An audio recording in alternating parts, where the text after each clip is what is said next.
Alright guys, Vol here, and we're into day 2 of the Tin Soldiers 4 tournament. This time I'm up against Dan and his Daemons. Very surprised to be playing against Dan in the 4th round because I've lost the previous game unluckily to the Ogre player. Dan, I believe, is at the top of the tables, number 1. So I'm not too sure how I've managed to play him. I suppose that a lot of other people didn't get a lot of big wins. There were a lot of very tight games, whereas I had actually achieved a couple of very big wins before my loss. So that's the way it's happened. It's also Dawn Attack, which is one of my least favourite missions, but luckily I got some really good rolls for it. So looking at it, the Knights and the Mortar Block have been allocated to the left along with the War Shrine. The Lord, Chosen and Mordecai are in the middle, and I've been forced to deploy the block of Marauders on the right. However, my opponent has rolled a 1 for his big unit of Bloodletters and the Herald, and he's basically rolled a 3 to 5 for everything else. So you can see over there he's got Flamers, 3 units of Furies, quite a lot of Furies, unit of Seekers, 2 Fiends, a smaller unit of 15 Bloodletters, and a lot of change with the Will of Tzeentch, and there's a Herald on a disc with Laura Metal actually. The Tzeentch Lord, so the Lord of Change has a Master of Sorcery with Law of Life. Next image shows you the middle ground. Here he's got 15 Bloodletters. I'm not too sure he's got for the massive unit and the smaller unit. Personally, I think it'd be better to go for 2 units of 25 or maybe 2 units of 30. So that's his deployment here. He's got 6 Flamers with no champion. Next image you can see on the right hand side of the field, photography very shadowy because of this early morning game, but there's that big swamp in the way of his Bloodletter, so I'm actually feeling very confident about this game, despite it being what I feel to be quite a bad matchup. I mean, Demon's always going to be hard. Because his Bloodletters aren't really going to be a part of this game, I can actually go forward and get some points. The only problem is that he's going to be, killing a unit every turn with his Flamers, and his guys, his magic users are going to be a real pain in the ass with Dwellers and Searing Doom. Next image, here he is. He's got his Nurglings deployed back as well. I've deliberately deployed my guys in a big long line across the field so that he can't actually get the scouting move, with the Nurglings in behind my troops, which would be annoying. So that's what's happened there. Next image is Furies move out, just staying out of range of my guys, just trying to, flap around and get into positions where they can, pick off lone, straggling Marauders on horse or on infantry. Next image, my dragon has flown and landed in the woods. You only take a wound if you fell on a 1, just like infantry. And he's put himself in this position so that he can use Flickering Fire and Gateway on my opponent's units, and possibly use his Breath Weapon later. What he's done here is he's moved his Flamers and then set up his Fiends in a position where I can't get the flank charge on his Flamers. What I can do is charge the first Fiend, kill it, and overrun to the second Fiend, which will mean that in his turn he can flank charge me with his Bloodletters. But he doesn't have a champion in there, so I was thinking about it. If the Tzeentch Lord strikes 3 times and kills the champion, then the dragon won't get to make its attacks. But that's not the case because the Bloodletters, don't have a champion, so they'll just be putting their strength 5 hits on the dragon itself.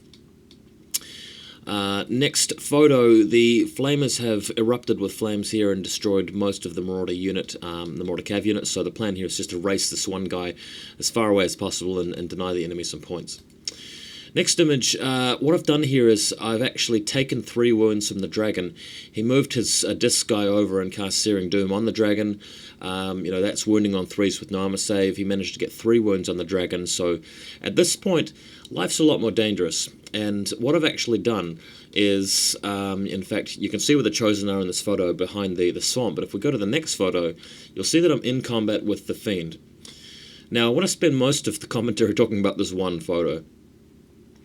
Had the Tzeentch Lord been on 6 wounds, then having the flank charge from the Bloodletters would be fine. It would be a no-brainer because what would happen is that I can use the Lord's attacks and the Dragon's attacks and the Dragon's Breath Weapon and the Dragon's Thunderstomp to destroy the Bloodletters. I wouldn't lose the combat most likely, and even if I did, it'd only be a little bit, and there'd be the BSB nearby.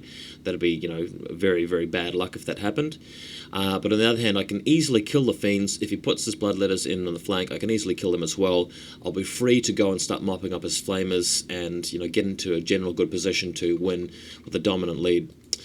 Next photo, though, the bloodletters move in and attack, and because I've taken 3 wounds already, this is why it's really a bad move. And to be more conservative here, I should have just hung back, continued to cast Flickering Fire and Gateway every turn. If he kills a few units with his flamers, well, I could just let those points go, because ultimately I'm going to be able to wipe out these 15 bloodletters no matter what. In this combat, I managed to gateway his Garner disc, so I got some points for that. So that was quite good, but I do stand to actually lose my 730 point Lord here, plus 100 points for the General. So this is, a dumb move. Don't do this if you're in my position. I mean, if your dragon's at half wounds, it's a no-brainer to keep him out if he's being flanked by bloodletters. Otherwise, you go in. Next image, moved his Furies around the swamp, just, tailing it around my Marauders. He's got his Stench Lord there as well. There's a lot of change, trying to cast Dwellers on me, but so far I've been able to block it. And next image, basically we've skipped a few photos because I was so frustrated. The Lord of Tzeentch, Riding the Dragon, dies, basically. He hung in for 3 combats. What happened is he survived the first round against the Bloodletters. I countercharged with the Knights in the rear of the Bloodletters. The Marauders and the Chosen failed the charge distances. The Knights bounced, they fluffed their attacks. The Bloodletters killing blowed 3 of them, which I thought was just disgusting.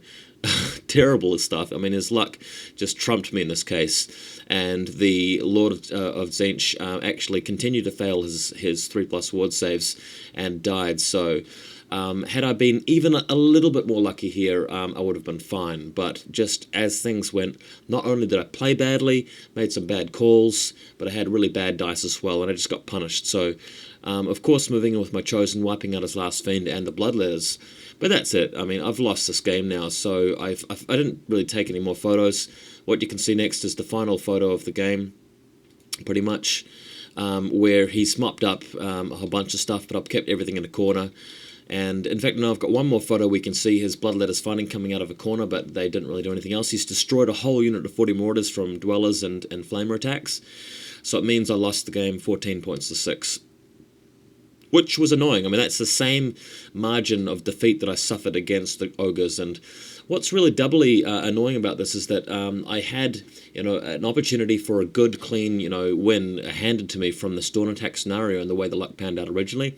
But I snuffed it, and I feel like although a solid win here would have given me an opportunity to win 2 more games and win the tournament, I definitely have taken myself out of the runnings from making a bad call here and having some bad dice. So, but that's pretty much for me. I'm gonna do the next 2 games, but this is really denies me that opportunity to place.